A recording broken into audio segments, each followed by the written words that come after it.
Enot sa PBN, DZGB sa mga baratang unyan para sa aga. Detalyas kan Bareta. Tinawan ni Linaw kan Malacanang na bakuman cabinet meeting ang nangyari kasuudma na inatindiran kan ibang miyembros kan gabinete. Tinawan ni duo ni Presidential Spokesman Harry Roque na Zoom meeting ang inatindiran kan ibang department secretaries. Sa Executive Secretary Salvador Mijaldea nangenot kung sa tinukar ang COVID-19 at siniba pang issues sharing sa contact tracing, estado kan hazard pay, kan mga healthcare workers, pre-positioning nin mga items para sa distribution, codification o procedures para sa future references.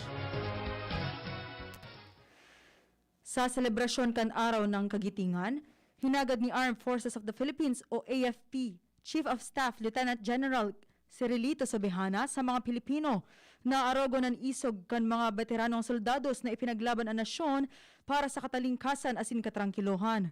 Sigun kay Sobejana, ngunya napadagos na nakakamati nin pandemya ang bilog na mundo, dapat na magkuanin kusog ang mga Pilipino sa mga veteranong Pilipino para malampasan ang mga hagyat sa buhay ngunya na pandemya.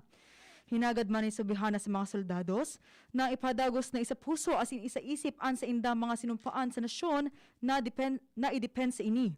Bilang pagirumduman sa isog asin sakripisyo kan mga defender kan bataan asin korehidor, minidbid man kan AFP ang mga modern day heroes of frontliners na hunyan daing kapagala na nagtatrabaho para mabawasan ang epekto kan global pandemic.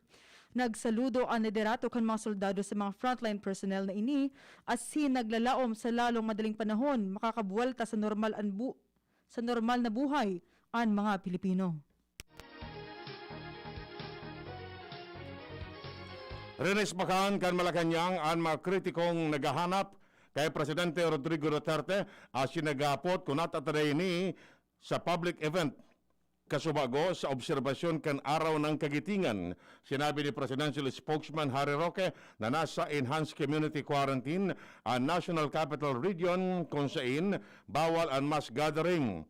Sa sinabi, nalangkaw ang kaso ng COVID-19 kung kaya dapat masiguro ang kaligtasan kan salud ni Duterte, pati naman ang physical well-being kan staff asin security na enkargado sa koordinasyon asin preparasyon kan presidential engagement o event. Nagpaluwas nin patanid ang Estados Unidos sa China manungod sa nagkukusog na tensyon sa pinag-aaragawan na teritoryo sa West Philippine Sea. Ini may kinaaraman sa nagkukusog na aggressive acts kan China matapos na mahiling ang nagkapirang Chinese vessel sa Julian Felipe Reef sa West Philippine Sea na nasa laog kan exclusive economic zone as in continental shelf kan Pilipinas. Sigun kay US State Department spokesman Ned Price, dapat nagirumduman kan China na maresponde sinda para sa Pilipinas en kaso atakehon kan China ang Pilipinas. Katakod ka ini, pinagirumduman ni Price ang China na handa pa man giraray sindang suportahan ang Taiwan en kaso magkaigwanin anuman na pag-atake ang China sa nasabing nasyon. Sinabi ni Price na tolos na maresponde ang US military para sa Pilipinas en kaso magkaigwanin pag-atake sa armed forces, public vessels, asin aircraft sa irarom kan Mutual Defense Treaty kan nasyon asin kan Amerika. Magigirumduman na Marso 7 kan masirip ang nasa 200 na Chinese vessels sa Julian Felipe Reef na may distansyang 320 kilometro sa Palawan asin nasa laog paman girare kan teritoryo asin kadagatan kan Pilipinas. Sinabi ni Vice Presidente Leni Robredo na lampas na sa sarong taon na may pandemya sa nasyon kung kaya ang Pilipinas dapat igwanin saro na iyo ang magiging piloto sa COVID-19 pandemic response, rin sa konduktor na iyo ang nangangenot sa orkestra. Sa sinabi na dapat may sarong persona na iyo ang mariparo asin mabusol sa pandemic response asin mas maray kung mismong si Presidente Rodrigo Duterte ang magkapot sa siring na papel. Idinugang pa man ni Robredo na daiman kay puan na ang Presidente mismo ang magtimon alagad dakula ang maitatabang kung mismong si Duterte ang mangangenot kay ni. Bilog ang tiwala kan Department of Science and Technology o DOST sa desisyon kan Food and Drug Administration o FDA na tugutan ang compassionate use kan ivermectin para sa COVID-19 treatment. Sinabi ni DOST Secretary Fortunato de la Peña na ang FDA ang regulatory authority para sa pagkaon asin bulong kaya nagtitiwala sinda sa indang desisyon. Welcome on para kay DOST Undersecretary for Research and Development Rowena Cristina L. Guevara ang desisyon kan FDA. Ikinaugma maninda na nagtaram ang FDA manungod sa issue. Para man kay Dr. Nina Gloriani, Chairperson kan Vaccine Experts Panel o VEP, na kaipuhanin maigot na pag-aadal bago irekomendar na COVID-19 treatment ang bulong. Ang World Health Organization o WHO nakapagkondukta na nin clinical controlled trials sakop ang 2,400 na partisipantes sa maniba-ibang parte kan mundo.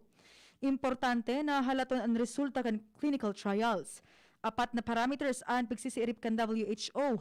Ini kun nababawasan kan ivermectin and mortality, nababawasan ka ini ang paggamit kan mechanical ventilation as nababawasan ang hospital admission. Kaibahan man sa parameters ang improvement time kan COVID-19 COVID-19 patients. Pagsisiirip naman kan scientific community ang iba pang parameters bago sabihin na beneficial ang nasambit na bulong. Miyaras tanto dagdag na Bareta, lidyan sa lawas si Luwens Barsena. Luwens, kamen. Padagos na nakikipagtabangan si Congressman Alfred de los Santos kan ang probinsyano party list ngani na matumangan ang padagos na pagdakol kan kaso ng COVID-19 sa palibot.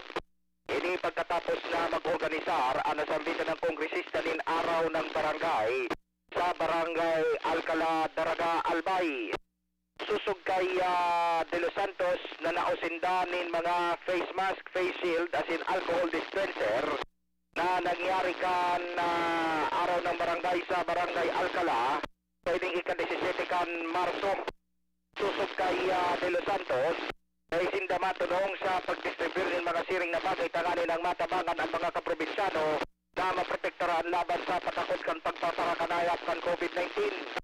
Sa iya man ay dinugang na ipinapangapunan niya sa mga kaprobinsyano, mga residentes o kaya publiko na magsunod sa minimum health protocols na pinagpapautob kan gobyerno aron kang pagsulat din face mask, face shield as in pag-obserban din physical distancing as in physical hygiene nganay na maibitaran ang pagkanayap ka na sampitan ng helang na nagpapatakot pa sa palibot sa padagos na pagkakalat kay ni sa laog ni sobrana sarong taon. Dagdag na Bareta, ako po si Luis Burse Parcena. Miyaras tanto dagdag pang Bareta, lidyan sa lawas si Ans Galero. Ans, kamen. Maski na nga ni muyahon kan mga tourist destinations, siring na sana ka resort sa Silibapa na makabawi na kan income ninda sa panahon kan pandemyang COVID-19.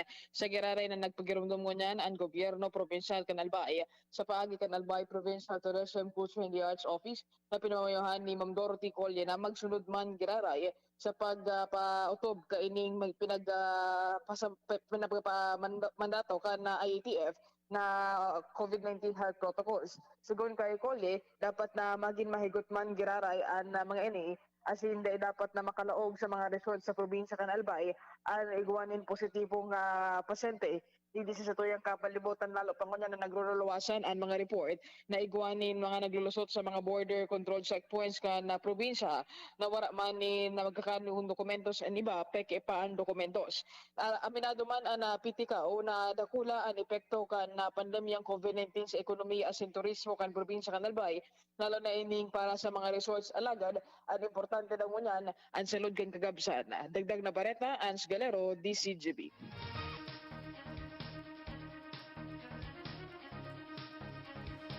Miyaras natin ipapanitales kan Bareta. Tinawanin doon ni Vice Presidente Leni Robredo na posibleng ibaman ang gustong sabihon kan mass testing para kay COVID-19 testing sa Vince Dizon. Sayang ipinaliwanag na posibleng ang definition kan mass testing para kay Dizon na itetest ang gabos ng mga Pinoy asin bako manini ang gustong mangyari. Idinugang pa ni Robredo na ang gusto niyang sabihon na magkaigwanin test sa mga lugar na halangkaw ang ulakit kan COVID-19. Sa iyong tanawanin doon na daiman ang ngaulugan na itest ang enterong Pilipinas pati na ang mga namamanuan. Dai kaipuhan maadit ang mga senior citizens kung makakaresibisinde nin bakuna kan Sinovac Biotech. Sigun kay Department of Science and Technology o DOST, Philippine Council for Health Research and Development o PCHRD, Executive Director Jaime Montoyo, na wala pang muna i-report na major side effects sa paggamit kan Coronavac sa mga senior citizens sa ibang nasyon. Sinabi niyang ang Sinovac vaccines well tolerated kan mga senior citizens. Dagdag pa ni Montoya na ang mga side effects sa nanahiling, iyoan kalintura o pangungulog, paghubag sa injection site, asin nawawara na ini sa laog nin saro sa kodwang aldaw. Apesar kan pagkakaigwanin comorbidities, ang mga senior citizens pwedeng magresibinin Sinovac basta nababantayan ang sa indang kondisyon kan sa indang mga doktor. Sinabi kan Octa Research Group na ang gobyerno dapat mag-impunir nin 2 simanang modified enhanced community quarantine tanganing masustineran ang ganada sa mga nakaaging simana kung ang presenting enhanced community quarantine sa NCR Plus dai na pwedeng mapalawig pa. Sinabi ni Professor Ranjit Rai na ang sitwasyon kan COVID-19 sa Metro Manila, Bulacan, Cavite, Laguna, asin Rizal o an NCR Plus bako pang marahay para bukasan giraray. Idinugang pamaniray na ang reproduction number kan COVID-19 mantinidong lampas sa saro na ang gustong sabihon na ang kaso pwede pang maka-infect ng sobra sa sarong persona. Makonduktaan Commission on Higher Education o CHED kan survey para maaraman ang kahandaan kan mga Higher Education Institute o HEI para magsirbing inoculation sites kan COVID-19 vaccination program. Sigun sa CHED, pinapakompleto ninda ang survey form para maaraman ang mga HEIs na handang makipag-partner sa indang local government units o LGUs. Ang inisyatibong ini, base sa paghuhuron sa pagultanan kan CHED asin kan Department of Health o DOH, asin pagtiripon sa HEIs may kinaaraman sa vaccination master listing na ginibukan Marso 30. Dahil sa piglalaoman na pag-awot kan kadagdagan na bakuna sa nasyon, pigiang garnyar kan CHED ang mga HEIs na inisyuhan kan authority na magkondukta nin face-to-face classes na magtangro nin mga pasilidad bilang vaccination sites. Ang mga HEIs dapat handang ipagamit ang sa indang open-air venue o facilities araw kan gymnasium, covered court, conference hall para magsirbing vaccination sites. Dapat man masunod ang mga HEIs sa guidelines para sa vaccination centers na inisyu kan CHED asin kan DOH. Hinagad man kan CHED ang mga HEIs na pigtangro ang sa indang pasilidad para sa pagpapahiwas kan vaccination sa mga senior citizens, essential workers, teacher as in government personnel poon sa second quarter kan taon. Napag-araman na sobra 30 na HEIs ang pigkokonsiderar para gamiton ng COVID-19 vaccination sites. Iba pang detalles kan Bareta. Tanawan doon ni dating Health Secretary asin ngunyan Iloilo Representative Janet Garin na dapat manimbag ang Food and Drug Administration in kaso magkaigwanin aberiya sa pagtaonin compassionate special permit sa paggamit ni ivermectin bilang bulong sa COVID-19. Sa iyong sinabi, nani ang napapalaman sa Administrative Order No. 4-1992. Idinugang pa ni Garin na dahil pwedeng basta magtaon ng permiso kung dahi na magkonsulta sa mga eksperto. Enot kani, tinawan kan FDA ni CSP ang sarong hospital na gamiton ang ivermectin bilang bulong sa COVID-19. Nangapodan ang Department of the Interior and Local Government o DILG sa publiko na isumbong ang anuman na anomalya sa distribusyon nin ayuda sa mga residenteng apektado kan implementasyon kan Enhanced Community Quarantine o ECQ sa NCR Plus. Ini ang sinabi kan ahensya sa hampang kan mga report na igwang korupsyon asin may pinagpapaboran ang distribusyon nin government assistance. Sigun kay DILG Undersecretary asin spokesperson Jonathan Malaya na may mga barangay official, tanod, barangay health workers na pwedeng makaresibin ng ayuda basta laog sinda sa low-income sector. Tinawanin doon ni Malaya na ang cash aid na ipigtatao ka national government para sa low-income individuals na. Bako inisiring kan Social Amelioration Program o SAP kung sa prioridad iyo ang mga pamilya sa informal sector. Ang lambang individual makakaresibinin sa 1,000 pesos o 4,000 pesos kada pamilya. Miaras tanto pamaggiraran in mga pasyente an intensive care unit kan Philippine General Hospital mantang 90% ng okupado ang mga kama para sa mga pasyenteng may COVID-19. Sinabi ni Jonas Del Rosario, tagapagtaram kan PGH na namamatian nindaan pagdakol kan kaso kung sain pano pa ang ICU mantang kadakol sinang pasyente na may severe as in critical status ang nagalat pa nin kama. Idinugan pa man niya na ang ibang nasa emergency room muna. Idinugan pa man ni De Rosario na dainan ninda kayang asikasuon ang iba pang pasyente. Naghirit nin plaso ang Quezon City government sa gobyerno para matapos ang distribusyon nin ayuda para sa mga apektado kan Enhanced Community Quarantine o ECQ sa NCR Plus bubble. Sigun kay Quezon City Mayor Joy Belmonte, nakadakol na benepisyaryo sa Quezon City dahil sa dakulaan sa indang lugar na may hiwas na 25% kan Metro Manila. Dahil ang digdi, magkakanigo sana matawanin prioridad ang sa indang syudad nin dagdag na panahon para maging areglado asin matapos ang distribusyon nin ayuda sa mga benepisyaryo kaini dahil mas dakula ang sa indang syudad sa ibang mga syudad sa Metro Manila.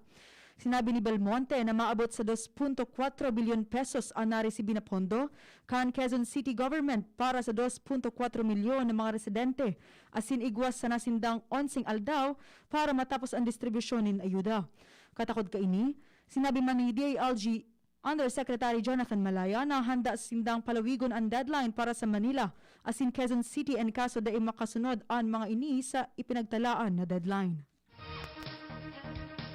Nanindugan ang Department of Health na ang kada sentimo kan sa indang 99 bilyon pesos na fundo para sa pagpapagibo ng makeshift hospital as in isolation facility para sa mga pasyente kan COVID-19 na nabibilang as in pwedeng maisiyan kan publiko. Ini matapos apudan ni Senador Risa Ontiveros ang DOH as in Interagency Task Force na ipublikar ang gastos sa bilyones pesos na fundo mantang ang nasyon padagos na nakikipaglaban sa padagos na pagdakol kan infection kausa kan siring na virus. Pighanda na kan Department of Transportation o DOTR asin kan Philippine Ports Authority o PPA ang duwang quarantine facilities kaini bilang sarong isolation facilities para sa mga pasyente kan COVID-19. Initanganing makatabang sa mga ospital na dinagsa nin mga pasyenteng tinamaan nin COVID-19 sa nasyon. Sigun sa pahayag kan DOTR, kamamutan nindang masimbagan ang pangangaipo kan mga ospital asin iba pang medical facilities kung saan dakol na pasyente na ang tinamaan nin virus. Makukuha ang mga quarantine facility na ini sa Eva Macapagal Super Terminal sa Pier 15 sa Manila asin Port of Kapinpin Quarantine Facility sa Banwaan kan Orion sa Bataan. Ang Eva Macapagal, iguang kabilugan na 211 na cubicle asin binugtakan ng mga hospital bed, portable toilet, cargo container para sa shower asin open air dining facility. Mantang iguaman na 124 na kama ang Port Kapinpin Quarantine Facility para sa mga returning overseas Filipino workers o OFWs, pati naman ang mga bako OFW. Ang lakdang na ini, napagkasunduan kan DOTR asin Department of Health kung saan magtatao ang ahensya kan mga tauhan asin kagamitan sa pagpapadalagan kan mga pasilidad. Balagan tagarara ang Bareta ulit dyan sa luwas si Ans Galero. Ans, kamen! Kinonfirmar ngunyan na pagkahapon ni Alcalde Noel Rosal nag-anom na positibong kaso ng COVID-19 sa syudad kay Legazpi Gabos, mga miyembros personalis ng PNP, Regional Police Security and Protection Unit 4. Sa iyang abis nga ipinaabot niya na pagkahapon sa DZGB News, sa iyang sinabi na anom na ini, resulta man kang contact tracing kan ginibuninda sa Regional Police Security and Protection Unit, hindi sa Kabikolan masapos sa saroan o positibo kan mga nakaligis na daw. An-enot na positibong kaso ng COVID-19 sa syudad, sarong 44 anyos na lalaki, residente kan Barangay 8, Bagumbayan, Legazpi City. Ang ikadawa, 42 anyos na babae, gikan sa Barangay 1, EMS Barrio. Ang ikatulo, 44 anyos na lalaki, gikan sa Barangay Bunot. Mantangan ikapat na positibong kaso sa syudad, sarong 41 anyos na lalaki, currently nag-i-stay sa Barangay Corsada, Legazpi City, asin ang permanenteng address niya yaon sa balik na Pulang Albay. Mantangan ikalima, sa Roman na 43 anyos na lalaki, residente kan Barangay Corsada, kasi na ikaanom na positibong kaso ng COVID-19 mo niya. Susunod sa Roma 47 anyos na lalaki, na presenteng pag-istaran ayaon sa barangay Kusada as in ang permanenteng address ayaon man sa barangay Karatayan na Naga City. So ngunyan dahilan sa nakataran ang halanggaw na kasunod COVID-19 sa syudad ng Gaspi, nagpagirundom ang alkalde sa Gabos na magsunod sa striktong minimum health standards tangani na sa mga maabot na tao dahil na iniman nagpagatpa. Tugtag na Bareta, hal isa duwas. Al Scolero, DC. Ani ba pang detalles kang Bareta pagkatapos siya na kaini? Sizzling. Nagkakalakaga. Nagsasangaw. Nag-aaso. Ang dapat sa astig na init, malipot, nagyeyelo na Red Horse Beer. Kusog kang tama pero bakun wasak. Red Horse, ito ang tama. Drink responsibly. Palamig ka muna, Dre. Bili na ng Red Horse Beer sa inyong mga suking tindahan. Lakas ng tama pero di wasak. Drink responsibly. Nido Jr. Para sa kaakian na saro hasta 3 taon. Nido Jr. Ang presyo mapuon sa 97 pesos na para sa 160 grams suggested retail price. Igwa man mababakal sa dakulang pakete. Nido Jr. The use of milk supplements must only be upon the advice of a health professional. The unnecessary and improper use of this product may be dangerous to your child's health. EO 51CA number 185 series of 2020. Nasa kamay mo ang kalusugan at kaligtasan ng mga alaga mo. Paalalang hatid ng Microban GT at Tigrolac. Isolation, nutrition, disinfection, supplementation, vaccination. Kasaang 5 steps. 1, 2, 3, 4, 5. Para alaga ay protektado, sunding mabuti, mag-biosecurity. Ikaw at ako, lahat tayo. 1, 2, 3, 4, 5. 5 kasado. 5 kasado. 5 kasado. Lonely, napaka-lonely. Wala akong kasama pag ako mainom. Daddy, wag ka nang lonely. Dahil may new Coke kasama 1 liter na tayo. 39 pesos lang. Kaya sulit at masarap kasama. Happy, happy na kami. Masarap ng kumain ng marami. Still tastes better.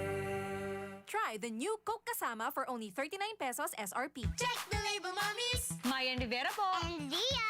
Pagdating sa milk, di porkit mura sulit. Kaya, Check the label, mommies! Check the label, mommies! choose Nido 3 Plus. Tinodo na sa immunonutrient, may DHA pa. Pag nasulit, mommies! At ito lang ang may Lactobacillus protectus to help support respiratory defense. Total protection, mommies! With 3 balanced meals, kaya wag basta-basta sa pagpili. Always, Check the label, mommies! help to protect. Choose Nido 3 Plus. Para kay Ralph na napuruhan ng boss. Kay Suzy na di makasakay ng bus pa uwi. At syempre, para sa'yo. Embassy Whiskey. Its smooth, oaky flavor helps you unwind after a long day. Kaya relax, slow down, and chill muna tayo. Drink responsibly. Sa sobrang init ng summer, you deserve to relax. Chill muna with Embassy Whiskey. Drink responsibly.